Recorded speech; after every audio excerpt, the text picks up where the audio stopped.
terjadi, termasuk pandemi, termasuk aku nikah, termasuk punya anak, itu semua sangat merubah persepsi aku. Bukan merubah ya, cuma mungkin menambah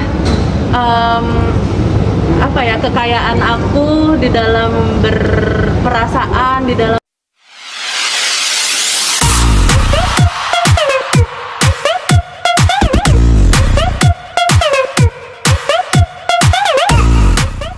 Jika bawain dulu ya.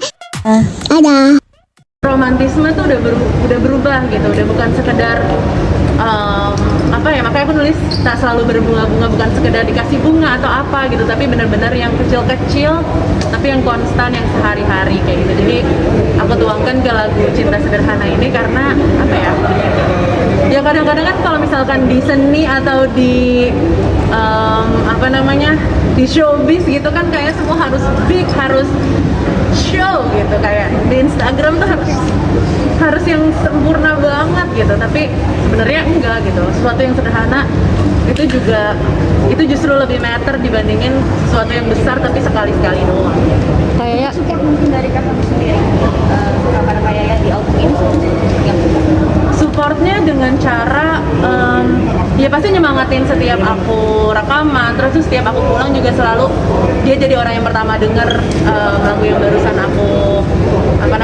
aku rekam. Terus juga ya mungkin kan kita beda dunia banget kan, jadi aku bisa dengan dengan panjang dan lebarnya nyeritain ke dia, benar-benar kupas lagu itu tentang ini, tentang itu, tentang ini, bayangin kalau kamu gini-gini. Jadi dia kayak jadi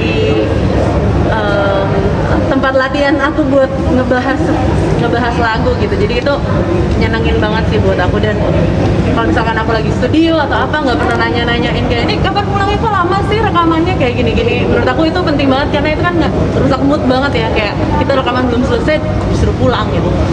Tapi alhamdulillah nggak ada kayak gitu-gitu karena dia tahu banget ya emang passion aku nyanyi. Dan juga mungkin 2 tahun belakangan ini kan aku nggak bisa manggung, terus ada sesuatu yang hilang lah dari aku karena aku nggak bisa manggung ketemu penonton beneran gitu. Jadi aku nuanginnya semua dalam karya, nuanginnya semua di booth rekaman. Jadi ya emang udah, malah dia seneng kalau aku lagi mau rekaman, kalau aku lagi mau ke studio gitu dia seneng banget karena dia tahu aku pulang-pulang pasti seger gitu. Karena itu konsernya gimana kayak yang di GBK?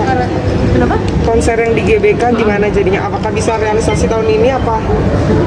Konser yang di GBK itu kan karena sangat masif, sangat besar, jadi itu pasti banyak banget pihak-pihak yang terlibat, yang banyak juga pihak-pihak yang harus bertanggung jawab gitu kan. Jadi kita nggak bisa jawab sekarang apakah itu bisa terrealisasikan tahun ini atau enggak, karena kan kita ya sama-sama lagi kayak grasping the situation gitu. Tapi yang jelas kita tetap semangat, tetap mengarah ke situ. Kita mungkin kita akan ada tour dulu, tour It's Personal untuk pemanasan. Jadi nggak dari nol tiba-tiba GBK gitu, karena kayaknya secara mental dan fisik susah ya, dari benar-benar pandemi banget tiba-tiba langsung konser berapa puluh ribu orang gitu. Jadi kita pasti akan take it one step at a time, tapi tetap itu jadi big goal kita. Raisa, beda lagi dong pandang.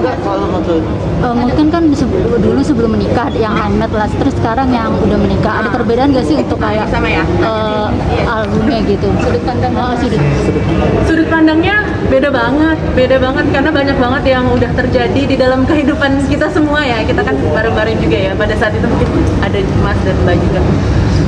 Banyak banget yang terjadi, termasuk pandemi, termasuk aku nikah, termasuk punya anak. Itu semua sangat merubah persepsi aku. Bukan merubah ya, cuma mungkin menambah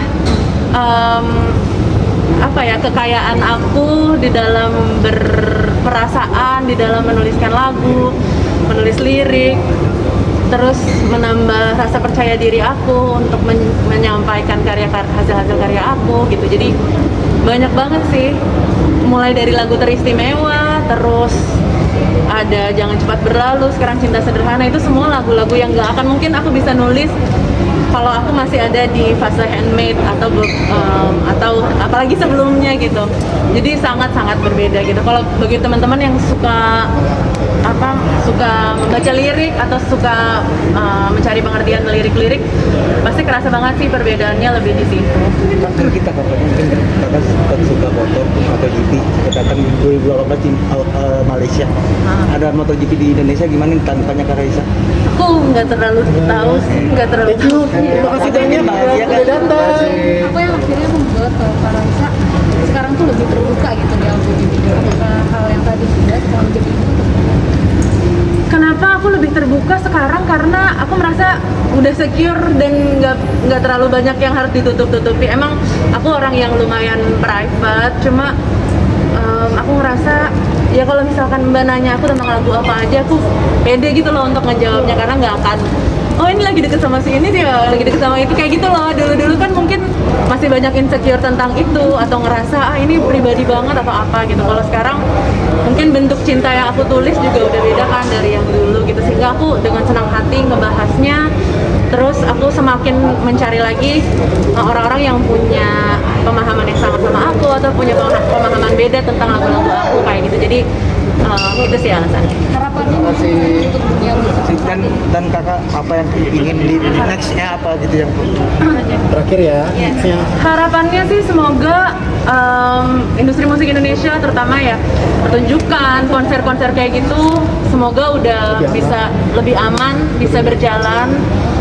Terus apa ya, karena ya lagi-lagi teman-teman harus ingat bahwa yang nggak kerja tuh bukan yang nggak kerja ya, nggak show tuh bukan aku doang, tapi banyak banget, sampai security venue, sampai PR, sampai rental lampu, rental sound system, itu semua nggak bekerja saat nggak ada show gitu. Jadi bukan cuma soal artisnya aja gitu. Jadi aku pengen banget ini semua mulai bekerja lagi, berjalan lagi, dan orang bisa menjadikan musik jadi penghasilan utamanya lagi seperti sebelum pandemi gitu. Jadi semoga semua itu bisa terrealisasikan.